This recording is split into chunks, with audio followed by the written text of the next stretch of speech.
नमस्कार सर, मुझे पहचाना? कौन? सर, मैं आपका विद्यार्थी, 20 साल पहले का आपका विद्यार्थी।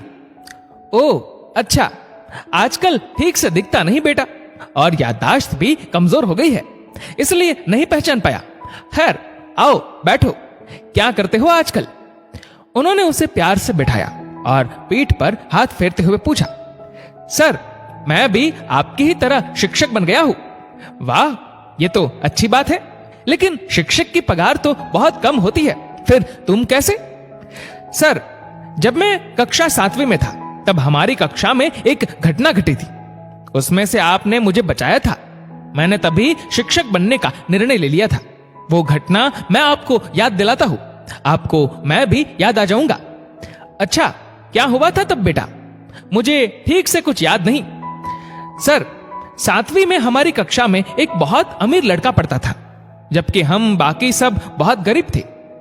एक दिन वह बहुत महंगी घड़ी पहनकर आया था और उसकी घड़ी चोरी हो गई थी। कुछ याद आया सर? 7वीं कक्षा?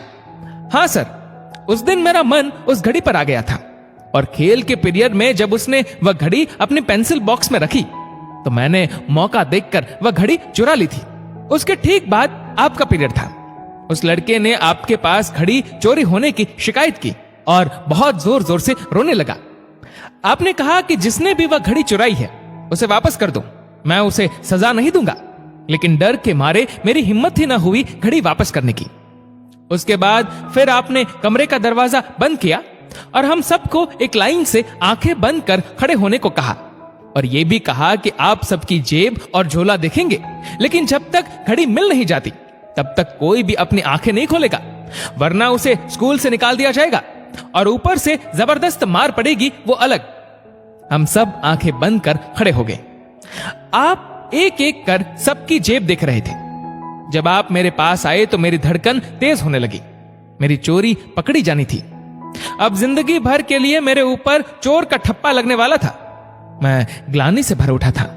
उसी समय मैंने जान देने का निश्चय कर लिया था, लेकिन मेरी जेब में घड़ी मिलने के बाद भी आप लाइन के अंत तक सबकी जेबें देखते रहे और घड़ी उस लड़के को वापस देते हुए कहा, अब ऐसी घड़ी पहनकर स्कूल नहीं आना, और जिसने भी ये चोरी की थी वह दोबारा ऐसा काम न करे। इतना कहकर आप फिर हमेशा की तरह पढ़ाने लगे थे। ये कहते कहते उसकी आंख भर आई। वह रूंधे गले से बोला, आपने उस समय मुझे सबके सामने शर्मिंदा होने से बचा लिया था सर। आगे भी कभी किसी पर भी आपने मेरा चोर होना जाहिर न होने दिया। आपने कभी मेरे साथ भेदभाव नहीं किया। उसी दिन मैंने तय कर लिया था कि मैं आपके जैसा एक आदर्श शिक्षक ही बनूंगा। हाँ, मुझे याद आया। उनकी आंखों में चमक आ गई। फिर चकित हो बोले, लेकिन बेटा, मैं आज तक नहीं जानता था कि वह चोरी किसने की थी, क्योंकि जब मैं तुम सबकी जेब देख रहा था तब मैंने भी अपनी आंखें बंद कर ली थी। इतना कहकर उन्होंने अपने छात्र को गले से लगा लिया। दोस्तों, इस वीडियो को लेकर आपकी क्या राय है नीचे कमेंट करके जरूर बताएगा।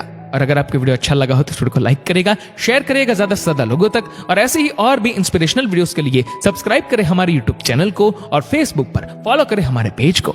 धन्यवाद।